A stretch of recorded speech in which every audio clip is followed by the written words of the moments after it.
नागपूरमधून एक गंभीर प्रकार समोर आला आहे। गॅस सिलेंडर मधूनच गॅस चोरी करून नागरिकांची फसवणूक केली जात असल्याचा मोठा भंडाफोड झाला आहे। या प्रकरणात पोलिसांनी आरोपीला रंगेहात अटक केली आहे। नेमकं काय आहे संपूर्ण प्रकरण पाहूया।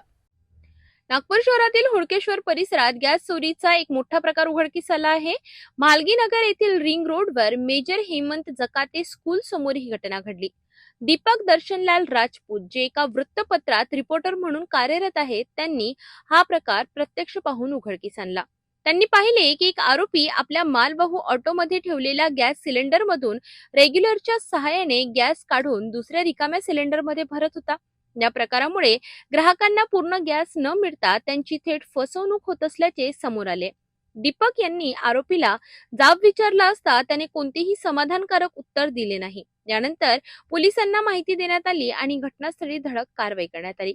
पोलिसांनी आरोपीला रंगेहात पकडत मोठा मुद्देमाल जप्त केलाय। या कार्यवाहीत तब्बल 1,42,500 रुपयांचा माल जप्त करण्यात आला असून त्यामध्ये 25 भरलेले सिलेंडर, 6 रिकामे सिलेंडर, एक रेग्युलेटर आणि एक मालवाहू ऑटो यांचा समावेश आहे। या प्रकरणात आरोपी राजूराम याच्या विरोधात भारतीय दंड संहितेच्या कलम 316(2), 287, 303(2) तसेच अत्यावश्यक वस्तू अधिनियम 1955 अंतर्गत गुन्हा दाखल करण्यात आलाय।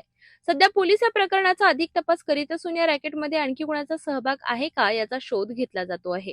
तक्रारदार श्री दीपक दर्शनलाल राजपूत, वय 30 वर्ष, राहणार रुक्मिणी नगर, सुभेदार लेआउट, पोलीस स्टेशन हुडकेश्वर, यांनी पोलीस स्टेशनला येऊन तक्रार दिली की जे आरोपी आहे राजूराम भारमलराम जामो, वय 36 वर्ष, राहणार पिपळा फाटा, सयाजी स्कूलच्या मागे, पिपळा, नागपूर, हा जे सिलेंडर मधील एका सिलेंडरमधून दुसऱ्या सिलेंडरमध्ये गॅस ट्रान्सफर करताना म्हणजे चोरी करताना दिसून आलेला आहे। त्याचे आमच्याजवळ पुरावे आहेत आणि ते तशी तक्रार मिळाल्यामुळे आम्ही त्याचे तिथे पोलीस पाठवले, व्हेरीफाय केले आणि व्हेरीफाय करून गुन्हा दाखल केलेला आहे। गुन्हा अपराध क्रमांक 239/26 कलम 3(7) EC ऍक्ट अन्वये, तसेच 316(2), 287, 303(2) BNS प्रमाणे गुन्हा दाखल करण्यात आलेला आहे। आरोपीला अटक करून तपास चालू आहे आणि जप्त मुद्देमाल होता एकूण 31 सिलेंडर, त्यापैकी 25 गॅसने भरलेले सिलेंडर होते आणि 6 खाली सिलेंडर होते, रेग्युलेटर आणि ऑटो, अशी एकूण किंमत घेतलेली आहे आपण 1,42,500 रुपये आणि आता सध्या तपास चालू आहे। चोरी करणे, गॅस या एका सिलेंडरमधून दुसऱ्या सिलेंडरमध्ये गॅस ट्रान्सफर करून मग तो खाली सिलेंडर गॅस ज्या भावात आपण घेतो आहे त्या भावात तो विकत होता, म्हणजे त्याच्यातून त्याला जे काही कमिशन मिळालं असतं ते त्याचा त्यामागचा उद्देश होता।